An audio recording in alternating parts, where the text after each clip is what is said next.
Don Quijote de la Mancha.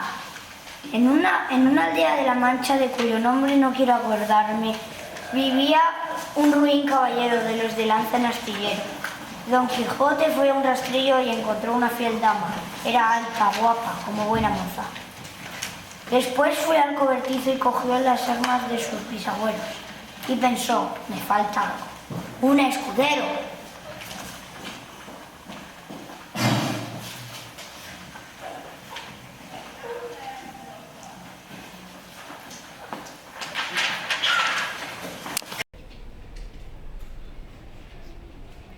Una mañana del mes de julio, muy temprano, Don Quijote se puso las armas.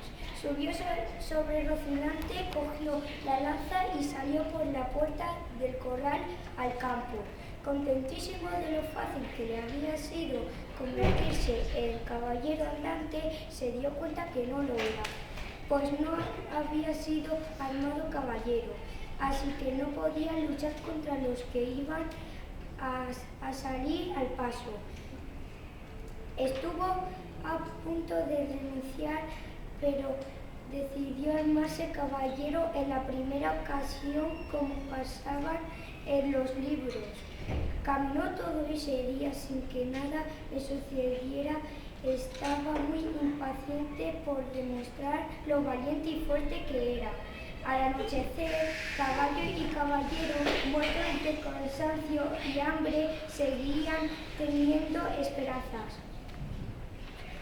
Don Quijote vio una venta, aunque a él le parecía que era un castillo. Se imaginó en su cabeza que la venta tenía torres, almenas, puente levadizo y foso. Esperando cerca del castillo que alguien tocara la trompeta anunciando que acababa de llegar un caballero, Don Quijote dijo por así: ¡qué gran lugar para esta ocasión! Por casualidad, un porquero que andaba cerca recogiendo sus cerdos, a Don Quijote le sonó igual que la señal esperada. Se dispuso a entrar en el castillo. Susto el que se llevara al verle unas bellas mozas. Don Quijote quiso tranquilizarlas y empezó a hablar como en los libros. No fluyan las vuestras mercedes. Ellas pasaron del miedo a la risa, cosa que empezó a enfadar a Don Quijote. Menos mal que salió enseguida el ventero. Se imaginó que no debía de estar en su sano juicio. Las mujeres ayudaron a Don Quijote a desarmarse. No, mozas, no me arrebatéis mi preciada armadura, me dará suerte en las luces que pueda tener. Dijo Don Quijote con confianza. Y dado que a él le parecía que comía en un castillo y le ayudaban bellas doncellas, decidió que ese era el lugar adecuado para armarse caballero. Y así se lo pidió al señor del castillo. El ventero aceptó gustoso. Pasó la noche velando las armas, y con su lanza y su escudo empezó a pasear delante de la pila. Uno de los arrieros se dispuso a quitar las armas que cubrían la pila. Don Quijote le advirtió: «Tú, atrevido caballero, que llegas a tocar las armas del más valeroso andante». El arriero, sin hacerle caso, las tiró al suelo. El caballero le dio con la lanza un fuerte golpe en la cabeza. A las voces del herido acudieron los otros arrieros y empezaron a tirarle piedras. Don Quijote intentó resguardarse sin alejarse de las armas. El ventero gritaba diciendo que le dejaran. El caballero los llamaba traidores. Decía del ventero que era un mal nacido señor. Permitía que tratasen así a los caballeros andantes. Don Quijote se puso de rodillas. Luego el ventero le dio el espadarazo y Don Quijote quedó armado caballero. Y la lamentable vuelta a casa. Así vieron llegar al molino Don Quijote sobre un asno y el ama y la sobrina y el caballero y el tonto del pueblo, que eran muy amigos suyos, porque eran muy amigables.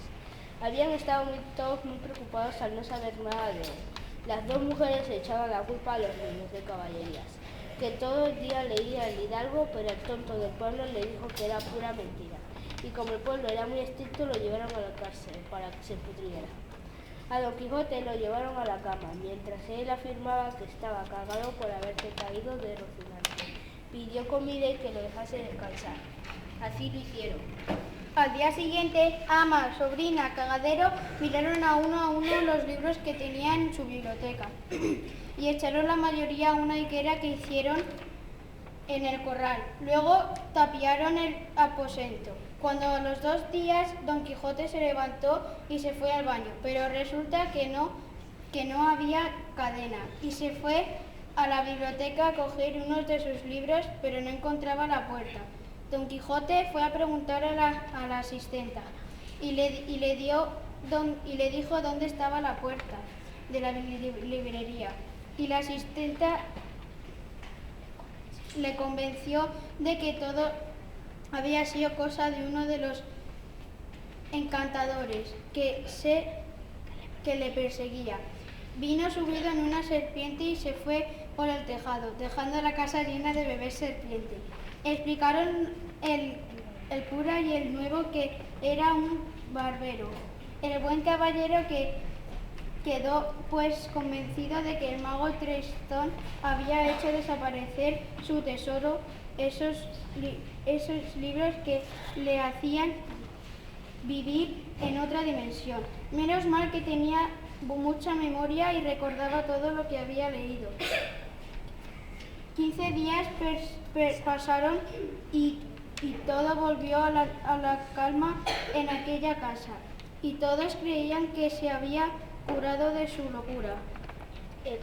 Le convenció diciéndole que como era muy probable que en alguna aventura ganase una ínsula, le dejaría a él como gobernador.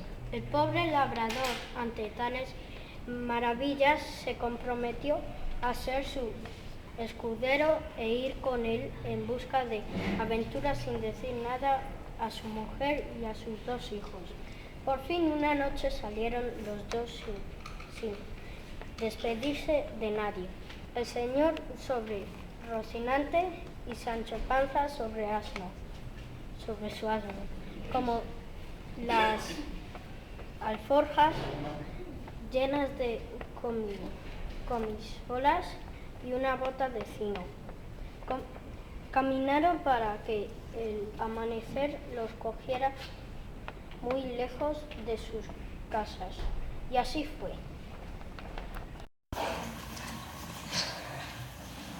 Iban hablando los dos y vieron unos molinos. Don Quijote, en cuanto los vio, le dijo a Sancho que iba a prender una dura batalla contra esos 30 o pocos más desaforrados gigantes. Pero Sancho le dijo: Don Quijote, esos son molinos, no son gigantes. Don Quijote le dijo que no sabía de aventuras y que eran gigantes y de brazos largos. El aspa movida en ese momento por el viento dejó su lanza hecha pedazo y al caballo y al caballero por el suelo.